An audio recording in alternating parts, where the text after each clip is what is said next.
Market വാച്ചിലേക്ക് സ്വാഗതം. Indian ഓഹരി വിപണി സ്ഥിരതയാർജിക്കലിന്റെ പാതയിലാണെന്ന് പറയാം. കാരണം പ്രത്യേകിച്ചും നിഫ്റ്റി ഏകദേശം 5600 നിലവാരം ഇപ്പോഴും സൂക്ഷിക്കുന്നു. ഒപ്പം തന്നെ കഴിഞ്ഞ ദിവസം പുറത്തു വന്ന ഇൻഫോസിസിന്റെ റിസൾട്ട് ഫലം നല്ലതായിരുന്നുവെങ്കിലും അതിന്റെ ഗൈഡൻസ് വരും വർഷത്തിലേക്കുള്ള പ്രതീക്ഷ അത് മോശമായി അവർ കാണിച്ചു. അതിനെ തുടർന്ന് ഇൻഫോസിസിന്റെ ഓഹരിയിൽ ഒരു ഇടിവുണ്ടായി. എങ്കിൽ പോലും ഈ ക്വാർട്ടറിൽ വരാനിരിക്കുന്ന പ്രവർത്തന ഫലങ്ങൾ പൊതുവെ അനുകൂലമായിരിക്കും എന്നുള്ള പ്രതീക്ഷ വിപണിക്കുണ്ട്.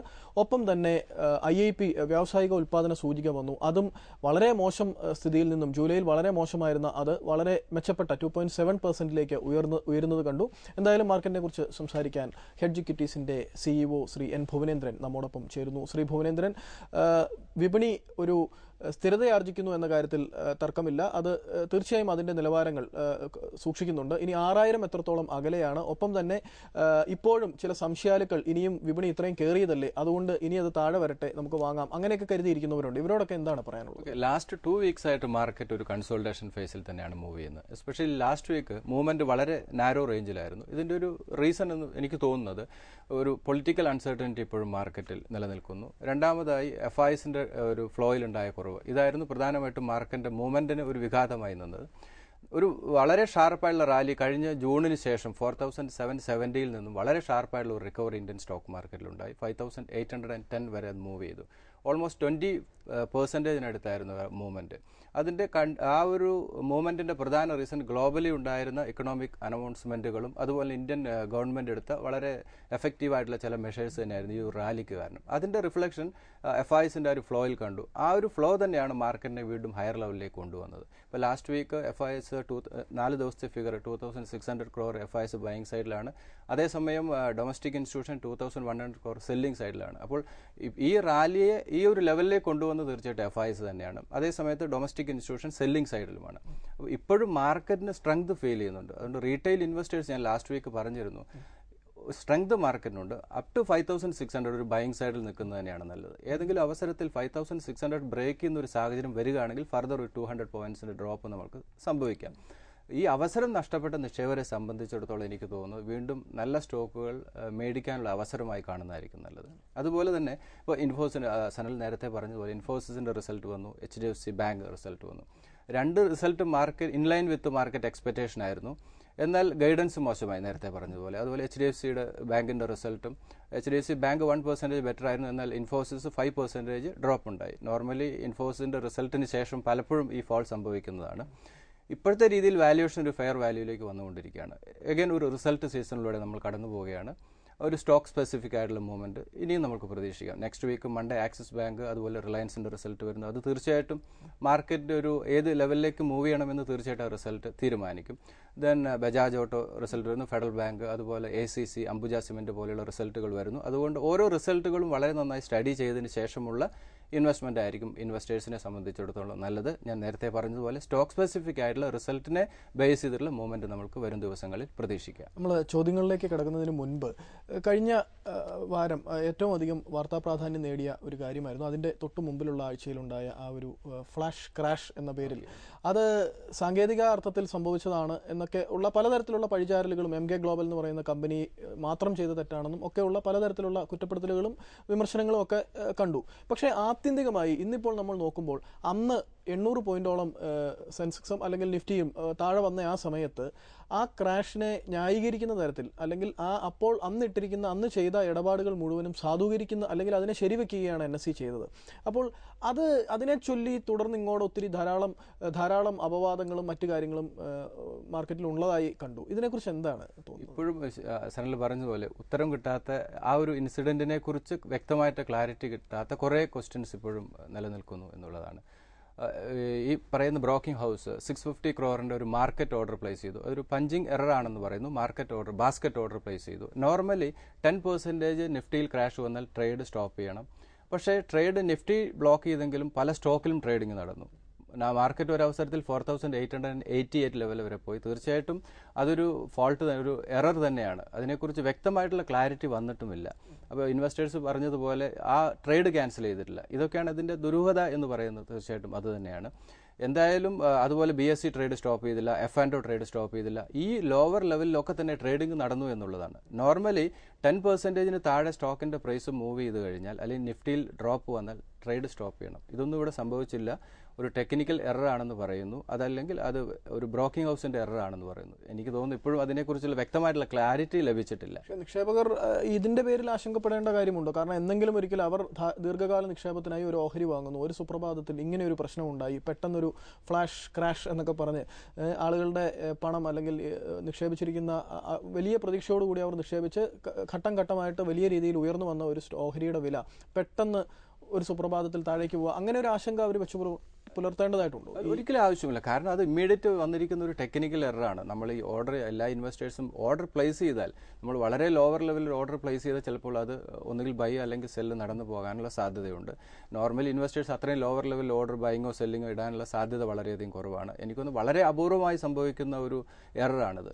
ഇൻവെസ്റ്റേഴ്സ് അതിനെക്കുറിച്ച് ഭയപ്പെടേണ്ട കാര്യമൊന്നുമില്ല. ഇപ്പോൾ നമുക്ക് രാധാകൃഷ്ണൻ നായർ കോട്ടയത്ത് നിന്നും, അദ്ദേഹം ഒരു നിര ബ്ലൂ ചിപ്പ് ഓഹരികളാണ് അദ്ദേഹത്തിന്റെ കയ്യിലുള്ളത്. L&T, BHEL, ICICI bank, Axis bank, Yes bank, IndusInd bank, GMR infra, GVK power.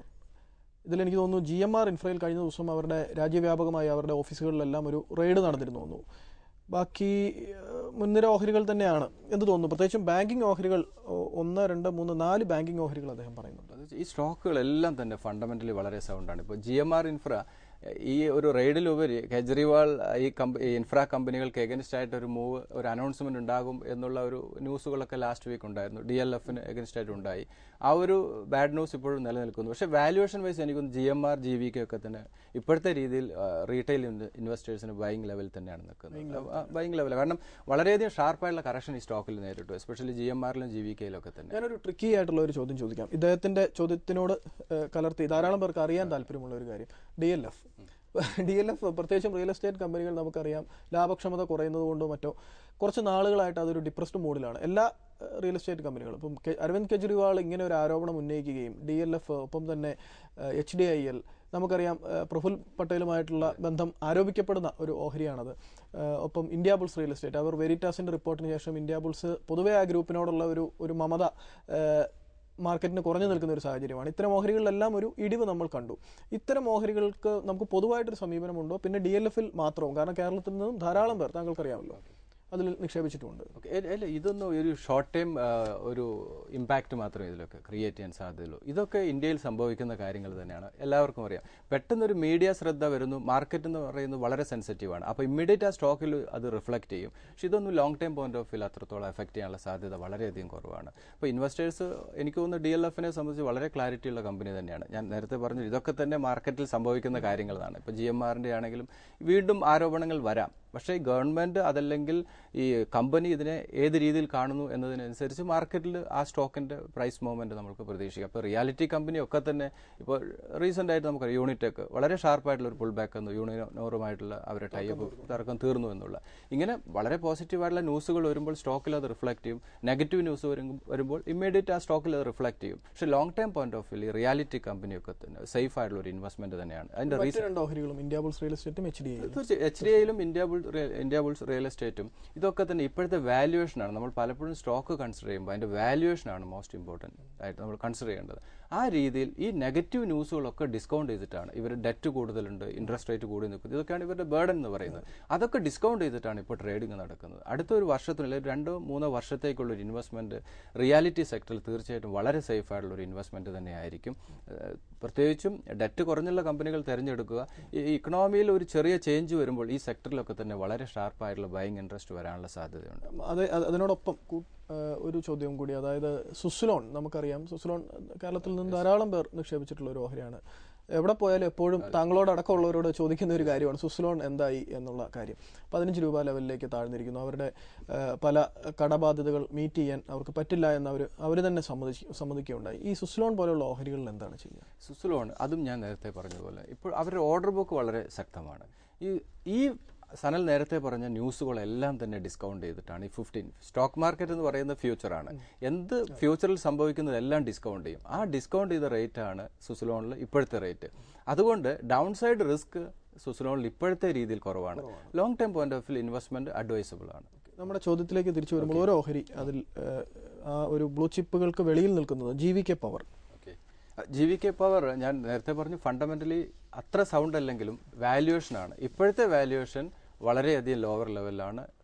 ഒരു റീറ്റെയിൽ ഇൻവെസ്റ്റർക്ക് വളരെ ധൈര്യമായിട്ട് ഇൻവെസ്റ്റ് ചെയ്യാവുന്ന ഒരു സ്റ്റോക്കാണ് GVK Power ഇപ്പോഴത്തെ രീതിയിൽ. മാർക്കറ്റിൽ ഒരു പുൾ ബാക്ക് ഇപ്പോൾ എ ഗ്രൂപ്പ് സ്റ്റോക്കിൽ മാത്രമാണ് ഈ ഒരു മൂവ്മെന്റ് നമ്മൾ കണ്ടത്. സെക്കൻഡ് സ്റ്റേജിൽ മിഡ് ക്യാപ്പിലും സ്മോൾ ക്യാപ്പിലും ഒരു മൂവ്മെന്റ് വരുമ്പോൾ തീർച്ചയായിട്ടും ഈ സ്റ്റോക്കിലൊക്കെ തന്നെ ഒരു അപ്പ് മൂവ് നമുക്ക് പ്രതീക്ഷിക്കാം. ഓവറോൾ മാർക്കറ്റ് ഒരു പോസിറ്റീവ് സോണിലാണ് മൂവ് ചെയ്യുന്നത്. മാർക്കറ്റ് വാച്ചിൽ ഇനിയൊരു ഇടവേള. മാർക്കറ്റ് വാച്ച് തുടരുന്നു. നമ്മൾ മുൻപ് കണ്ട ആ ഒരു നിര ഓഹരികൾ അത് ഏതെല്ലാം ലെവലുകളിലായിരിക്കണം അത് എൻട്രി ചെയ്യുക, അല്ലെങ്കിൽ അതിന്റെ ബാക്കി ഇനി സെല്ലിംഗ് ആരെങ്കിലും ഈ സമയത്ത് സെല്ല് ചെയ്യേണ്ടതുണ്ടോ എന്നും കൂടി? തീർച്ചയായിട്ടും സെല്ലിംഗ്, മാർക്കറ്റിൽ ബൈങ് സെല്ലിംഗും അഡ്വൈസബിൾ ആണ്. ഇതിൽ സ്റ്റോക്കുകളെല്ലാം തന്നെ ഫണ്ടമെന്റലി വളരെ സൗണ്ടാണ്. ഇതിൽ ആദ്യമായിട്ട് ലാസ്നൈൻ ടൂബ്രോ ആണ്, ഒരു മേജർ ഇൻഫ്രാസ്ട്രക്ചർ കമ്പനിയാണ്. അടുത്ത ഒരു സ്പെൻഡിങ് വരുന്നത് ഇൻഫ്രാസ്ട്രക്ചറിലായിരിക്കും. അതുകൊണ്ട് തന്നെ ഈ കമ്പനികളെ സംബന്ധിച്ച് ഫ്യൂച്ചർ വളരെ സേഫാണ്. L&Tയെ സംബന്ധിച്ച് അടുത്തൊരു സപ്പോർട്ട് എന്ന് പറയുന്നത് 1590 ആണ് ഇമ്മീഡിയറ്റ് ഒരു സപ്പോർട്ട് ലെവലായിട്ട് ഹോൾഡ് ചെയ്യുന്നത്. ദെൻ 1520 ഈ രണ്ട് level short time point of view ഒരു എൻട്രി ഈ സ്റ്റോക്കിൽ അഡ്വൈസബിൾ ആണ്. ഇതിന്റെ ഒരു എക്സിറ്റ് ലെവൽ സനൽ നേരത്തെ പറഞ്ഞത് 1737 short time point of view ഒരു പ്രോഫിറ്റ് ബുക്കിംഗ് ലെവൽ തന്നെയാണ്.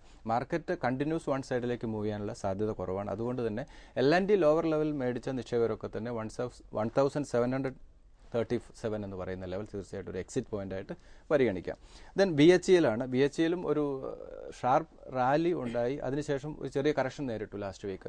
ഇനി അടുത്തൊരു എൻട്രി ലെവൽ എന്ന് പറയുന്നത് 242 ഫസ്റ്റ് സപ്പോർട്ട് ലെവലാണ്. ദെൻ 233 ഈ രണ്ട് ലെവൽ അടുത്തൊരു കറക്ഷൻ സംഭവിക്കുകയാണെങ്കിൽ ഈ സ്റ്റോക്ക് ഇൻവെസ്റ്റ്മെന്റിന് അഡ്വൈസബിൾ ആണ്. 270 ആണ് short time point of view ഈ സ്റ്റോക്കിൽ വരാവുന്ന റെസിസ്റ്റൻസ്. പക്ഷേ BHELനെ സംബന്ധിച്ച് 270 വളരെ ക്ലോസ് ആയി വാച്ച് ചെയ്തതിനു ശേഷം മാത്രം ഒരു സെല്ലിംഗ് ഡിസിഷൻ എടുക്കുന്നതായിരിക്കും നല്ലത്. ഒരു ഷാർപ്പ് പുൾ ബാക്ക് സംഭവിക്കുകയാണെങ്കിൽ കുറച്ചുകൂടെ ഹയർ ലെവലിലേക്ക് മൂവ് ചെയ്യാം. അതുകൊണ്ട് 270 ലെവൽ വളരെ ക്ലോസ് ആയിട്ട് വാച്ച് ചെയ്യണം. അതിനുശേഷം ആ ഒരു ലെവൽ ഒരു സെല്ലിംഗ് പ്രഷർ വരുന്നുണ്ടെങ്കിൽ ആ സമയത്ത് എക്സിറ്റ് അഡ്വൈസബിൾ ആണ്. ദെൻ ICICI ബാങ്ക് ആണ്. ഇതിലൊക്കെ ഉപരി റിസൾട്ട് സീസൺ ആണ്. റിസൾട്ടിനനുസരിച്ച് സ്റ്റോക്കിൽ മൂവ്മെന്റ് നമുക്ക് പ്രതീക്ഷിക്കാം. ഇതിൽ ICICI ബാങ്കും വളരെ ഷാർപ്പായിട്ടുള്ള റിക്കവറി സംഭവിച്ചു. ഫണ്ടമെന്റലി വളരെ സൗണ്ടാണ്. അടുത്തൊരു എൻട്രി ലെവൽ 1035 ആൻഡ് 995 വളരെ സേഫായുള്ള എൻട്രി ലെവലായിരിക്കും. ഈ ഒരു ലെവലിലേക്ക് ICICI ബാങ്ക് വരികയാണെങ്കിൽ തീർച്ചയായിട്ടും long time point of view entry advisable ആണ്. 1126 ലെവലിൽ തീർച്ചയായിട്ടും ഒരു എക്സിറ്റ് പോയിന്റ് ആണ്. ഷോർട്ട് ടൈം പോയിന്റ് ഓഫ് വ്യൂവിൽ ഒരു പ്രോഫിറ്റ് ബുക്കിംഗ് ലെവലാണ്. ദെൻ ആക്സിസ് ബാങ്ക് ആണ്. നെക്സ്റ്റ് വീക്ക് സ്റ്റോക്കിന്റെ റിസൾട്ട് വരാനിരിക്കുന്നു. അതുകൊണ്ട് റിസൾട്ടിനനുസരിച്ച് മൂവ്മെന്റ് നെക്സ്റ്റ് വീക്ക് സ്റ്റോക്കിൽ പ്രതീക്ഷിക്കാം. മൺഡേ ആണ് ആക്സിസ് ബാങ്കിന്റെ റിസൾട്ട് വരുന്നത്. അതുകൊണ്ട് റിസൾട്ട് വളരെ ക്ലോസ് ആയി വാച്ച് ചെയ്തതിനു ശേഷം മാത്രം ഇൻവെസ്റ്റ്മെന്റ് ഡിസിഷൻ എടുക്കുക. 1099 ആൻഡ് 1070 രണ്ട് സപ്പോർട്ട് ലെവലാണ്. 1184 ആണ് ഈ സ്റ്റോക്കിൽ ഇമ്മീഡിയറ്റ് വരാവുന്ന റെസിസ്റ്റൻസ്. ഈ ഒരു level short time point of view ഒരു എക്സിറ്റ് പോയിന്റ് ആണ്. ദെൻ യെസ് ബാങ്ക് ആണ്. പ്രൈവറ്റ് സെക്ടർ ബാങ്കുകളിൽ വളരെ നല്ല റിസൾട്ട് അനൗൺസ് ചെയ്യുന്ന ഒരു കമ്പനി ബാങ്കിങ് സ്റ്റോക്കാണ്. 385 ആണ് സ്റ്റോക്കിൽ ഇമ്മീഡിയറ്റ് വരാവുന്ന സപ്പോർട്ട്. ദെൻ 365 ഈ രണ്ട് ലെവൽ തീർച്ചയായിട്ടും 365 വളരെ സേഫായുള്ള ഒരു എൻട്രി പോയിന്റ് തന്നെയാണ് യെസ് ബാങ്കിൽ. 430 ആണ് ഈ സ്റ്റോക്കിൽ ഇമ്മീഡിയറ്റ് വരാവുന്ന resistance. Short time point of വ്യൂവിൽ 430 ഒരു എക്സിറ്റ് പോയിന്റ് ആണ്. ദെൻ ഇൻഡസിൻഡ് ബാങ്ക് ആണ്. ഈ സ്റ്റോക്കുകളെല്ലാം തന്നെ ഫണ്ടമെന്റലി വളരെ സൗണ്ട് ആയിട്ടുള്ള സ്റ്റോക്കാണ്. ഇദ്ദേഹത്തിന്റെ സെലക്ഷൻ വളരെ നല്ല സെലക്ഷനാണ്. ഇൻഡസിൻഡ് ബാങ്ക് 355 ആൻഡ് 339 രണ്ട് സപ്പോർട്ട് ലെവലാണ്. 410 ആണ് ഈ സ്റ്റോക്കിൽ ഇമ്മീഡിയറ്റ് വരാവുന്ന റെസിസ്റ്റൻസ്. ദെൻ GMR ഇൻഫ്ര നമ്മൾ നേരത്തെ ഡിസ്കസ് ചെയ്തതാണ്. 23 ആൻഡ് 2030 ലെവൽ വരികയാണെങ്കിൽ വളരെ സേഫായുള്ള ഒരു ലെവൽ തന്നെയാണ് ഇൻവെസ്റ്റ്മെന്റിന് പരിഗണിക്കാം. 2730 ആണ് ഒരു exit point. Short time point of view 2730 ഒരു എക്സിറ്റ് പോയിന്റ് ആയിട്ട് തന്നെ പരിഗണിക്കാം. ദെൻ GVK ആണ്. 1340 ആൻഡ് 12 റുപ്പി 10 പൈസ രണ്ട് സപ്പോർട്ട് ലെവലാണ്. ഈ ഒരു ലെവൽ തീർച്ചയായിട്ടും ഈവൻ ഈ 1340 ലെവൽ സേഫ് ആയിട്ടുള്ള എൻട്രി ലെവൽ തന്നെയാണ്. 1620 ആണ്. 1620 ലെവൽ വളരെ ക്ലോസ് ആയി വാച്ച് ചെയ്യണം. വാച്ച് ചെയ്തതിന് ശേഷം മാത്രമേ ഒരു സെല്ലിംഗ് ഡിസിഷൻ എടുക്കാൻ പാടുള്ളൂ. ഈ സ്റ്റോക്കുകളെല്ലാം തന്നെ ഫണ്ടമെന്റലി വളരെ സൗണ്ടാണ്. ഈ ഒരു ലെവൽ വരുമ്പോൾ ഈ സ്റ്റോക്കുകൾ ഇൻവെസ്റ്റ്മെന്റ് അഡ്വൈസബിൾ ആണ്. നമുക്ക് പത്തനംതിട്ടയിലെ തണ്ണിത്തോട് സ്വദേശി ജെയിംസ് അദ്ദേഹത്തിന്റെ ചോദ്യം പരിശോധിക്കാം. ഒരു നിര ഓഹരികൾ വളരെയധികം GAIL, Idea, Tata Steel, Hindalco, Muthoot Finance, NHPC, SJVN, Petronet LNG, IOC, ITC, South Indian Bank ഇത്രയും ഓഹരികളാണ് അദ്ദേഹം ഇപ്പോൾ പ്രധാനമായും ഹോൾഡ് ചെയ്യുന്നത്. തീർന്നില്ല, ഇനിയുമുണ്ട്. ചെറിയ ഹോൾഡിംഗ് എന്ന തരത്തിൽ അദ്ദേഹം പറഞ്ഞിരിക്കുന്നത് Punjab national bank, Andhra bank, Vijaya bank, Wockhardt, ACC, India cement, Tata global, Cairn power grid. I am not in a hurry to sell, can hold for another 3 years. അപ്പോൾ 3 വർഷം അദ്ദേഹത്തിന് ഒരു ടാർഗറ്റ് ഉണ്ട്. പക്ഷേ എനിക്ക് തോന്നുന്ന ഒരു പ്രധാനപ്പെട്ട കാര്യം ഇത്രയധികം ഓഹരികൾ ഒരാൾ ഹോൾഡ് ചെയ്യണോ എന്നതാണ്. തീർച്ചയായും അത് മലയാളികളുടെ ഇത് വളരെ എനിക്ക് തോന്നുന്നു ഞങ്ങളുടെ ലെറ്റർ പരിശോധിക്കുമ്പോൾ നോർമലി എനിക്ക് 100 ഷെയറിൽ കൂടുതൽ ഹോൾഡ് ചെയ്യുന്ന ലെറ്ററുകൾ വരാറുണ്ട്. ഇത് വളരെ കുറവായിട്ടാണ് എനിക്ക് തോന്നുന്നത്. പിന്നെ ഇതിൻ്റെ ഒരു പോസിറ്റീവ് എന്ന് പറയുന്നത് എല്ലാ സ്റ്റോക്കുകളും ഫണ്ടമെന്റലി വളരെ സൗണ്ട്, അതായത് സെലക്ഷൻ നല്ലതാണ്, നല്ല സ്റ്റോക്കുകളാണ്. അതിൻ്റെ ഒരു അട്രാക്ഷൻ എന്ന് പറയുന്നത് നല്ല സ്റ്റോക്കുകളാണ്. 1-2 സ്റ്റോക്ക് മാത്രമേ അത്ര മോശം സ്റ്റോക്ക് നമുക്ക് പറയാൻ സാധിക്കുള്ളൂ. നോർമലി എൻ്റെ ഒരു അഭിപ്രായത്തിൽ ഹോൾഡ് ചെയ്യാവുന്ന stock 6 industry, 2-3 stock, maximum 20 stock, 15 to 20 stock hold ചെയ്യുന്നതാണ് നല്ലത്.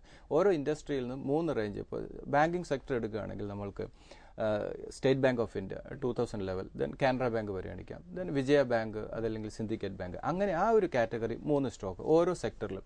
6 മേജർ സെക്ടർ സെലക്ട് ചെയ്യുക, 2-3 സ്റ്റോക്കുകൾ പല റേഞ്ചിലുള്ളത്, നല്ല റിസൾട്ട് നോക്കി അങ്ങനെ ഒരു മാക്സിമം 15 to 20 സ്റ്റോക്ക് ഹോൾഡ് ചെയ്യുന്നതായിരിക്കും നല്ലത്. നമ്മളിത് ട്രാക്ക് ചെയ്യണമല്ലോ.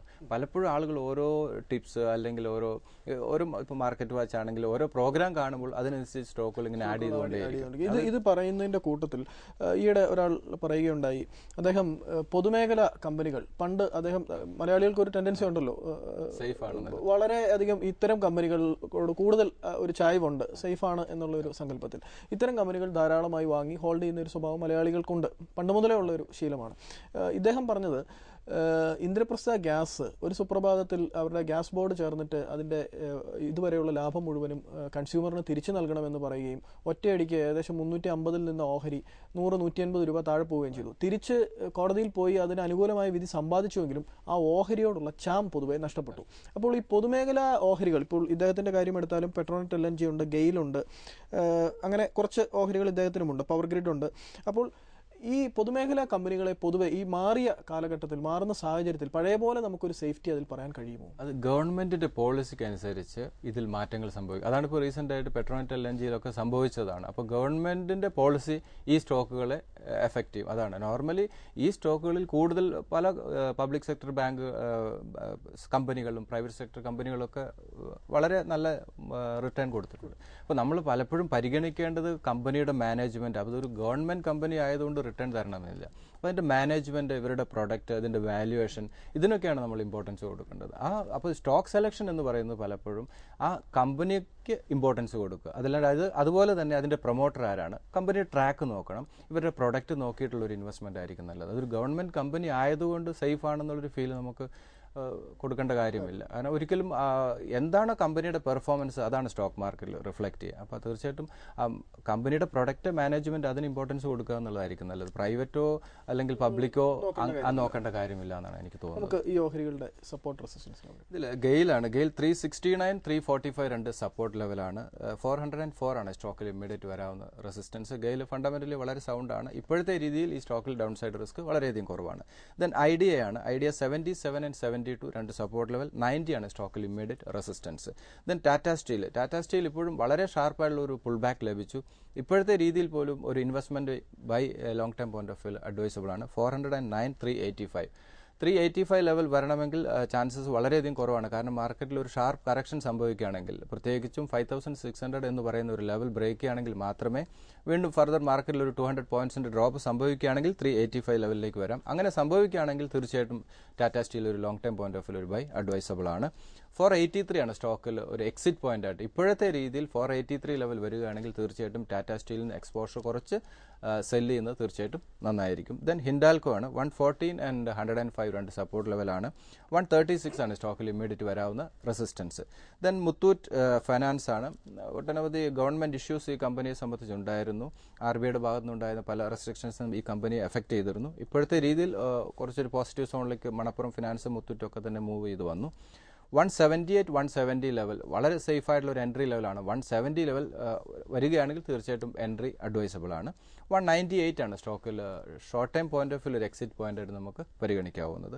ദെൻ NHPC ആണ്. NHPC എനിക്ക് തോന്നുന്നു വളരെ വർഷങ്ങളായിട്ട് നിക്ഷേപകർക്ക് നഷ്ടം തന്നെ കൊടുത്തൊരു കമ്പനിയാണ്.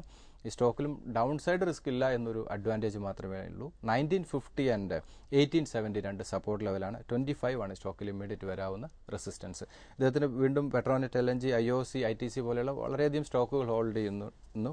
ഈ സ്റ്റോക്കുകളെല്ലാം തന്നെ ഫണ്ടമെന്റലി വളരെ സൗണ്ട് ആയിട്ടുള്ള സ്റ്റോക്ക് തന്നെയാണ്. ഇതിൽ SJVN മാത്രമാണ് എനിക്ക് അത്രത്തോളം ഫണ്ടമെന്റലി സൗണ്ട് അല്ലാത്ത സ്റ്റോക്ക്. അത് തൽക്കാലം വേണമെങ്കിൽ അടുത്തൊരു ഹയർ ലെവലിലേക്ക് മാർക്കറ്റ് മൂവ് ചെയ്യുമ്പോൾ എക്സിറ്റ് ചെയ്ത് മാറാവുന്നതാണ്. ഇപ്പോൾ അടുത്ത ആഴ്ച പരിശോധിക്കുകയാണെങ്കിൽ ഈ ഒരു സാങ്കേതികമായി വിപണി ഒരു ബുള്ളിഷ് സോണിലേക്ക് ആ ഒരു പാദത്തിലേക്ക് കടന്നു എന്ന് കരുതാമോ? ഒപ്പം തന്നെ ചാർട്ട് പ്രകാരം ചാർട്ടുകൾ കാണിക്കുന്നത് ഏത് ദിശയിലേക്കുള്ള സൂചനയാണ്? മാർക്കറ്റ് ഓവറോൾ നമ്മൾ ഈ എപ്പിസോഡിന്റെ ആദ്യം പറഞ്ഞതുപോലെ മാർക്കറ്റ് ഓവറോൾ ഒരു ബൈയിങ് സോണിൽ തന്നെയാണ്. ഒരു സ്ട്രെങ്ത് മാർക്കറ്റിന് ഫീൽ ചെയ്യുന്നുണ്ട്. 5600 എന്ന് പറയുന്ന ഒരു ക്രൂഷ്യൽ പോയിന്റ് ആണ്. 5600 ബ്രേക്ക് ചെയ്യാത്തൊരു സാഹചര്യം, 5600 ചിലപ്പോൾ ഇമ്മീഡിയറ്റ് ഒരു ബ്രേക്ക് സംഭവിക്കാം. പക്ഷേ ട്രേഡ് സ്റ്റെബിലൈസ് ചെയ്താൽ ഡൗൺ സൈഡിലേക്ക് മൂവ് ചെയ്യാതിരുന്നാൽ വീണ്ടും ഷാർപ്പായുള്ള ഒരു പുൾ ബാക്ക് നമുക്ക് പ്രതീക്ഷിക്കാം. അതുകൊണ്ട് അപ് ടു 5600 വരെ സ്റ്റോക്കുകൾ ഇൻവെസ്റ്റ്മെന്റ് തന്നെയായിരിക്കും നല്ലത്. പിന്നെ നേരത്തെ പറഞ്ഞതുപോലെ റിസൾട്ട് സീസണാണ്. അപ്പോൾ റിസൾട്ടിനനുസരിച്ച് ഓരോ സ്റ്റോക്കിലും മൂവ്മെന്റ് നമുക്ക് പ്രതീക്ഷിക്കാം. തീർച്ചയായിട്ടും 5600 എന്ന് പറയുന്ന ഒരു മേജർ ക്രൂഷ്യൽ സോണാണ്. അതുപോലെ 5900 ആണ്. 800 എന്ന് പറയുന്ന ഒരു ബാരിയർ ബ്രേക്കാണ്. 5600 ടു 5900 എന്ന് പറയുന്ന മൂവിംഗ് റേഞ്ച്. ലാസ്റ്റ് വീക്ക് പറഞ്ഞു 5650 ടു 5900 എന്ന് പറയുന്ന ഒരു റേഞ്ചിൽ മാർക്കറ്റ് വരും ദിവസങ്ങളിൽ മൂവ് ചെയ്യാനാണ് സാധ്യത. നന്ദി ശ്രീ ഭുവനേന്ദ്രൻ. മാർക്കറ്റിനെ സംബന്ധിച്ച്, നിഫ്റ്റിയെ സംബന്ധിച്ച് പ്രധാനമായിട്ടും 5600 വളരെ കീ പോയിന്റ് ടു വാച്ച് എന്ന് പറയേണ്ടത്. 5900 ഒരു റെസിസ്റ്റൻസ് ഉണ്ടെന്നാണ് അദ്ദേഹം പറഞ്ഞത്. അതിന് മുകളിലേക്കായാൽ ഒരുപക്ഷെ വലിയൊരു ബ്രേക്ക്ഔട്ടിനുള്ള സാധ്യതയും തള്ളിക്കളയാൻ കഴിയില്ല. നിക്ഷേപങ്ങളെക്കുറിച്ചുള്ള നിങ്ങളുടെ സംശയങ്ങൾ investment@asianetnews.in ഇമെയിൽ ചെയ്യുകയോ Asianet news NH bypass Palarivattom Kochi 25 എന്ന വിലാസത്തിൽ അയക്കുകയോ ചെയ്യാം. അടുത്ത ആഴ്ച കാണാം. നന്ദി, നമസ്കാരം.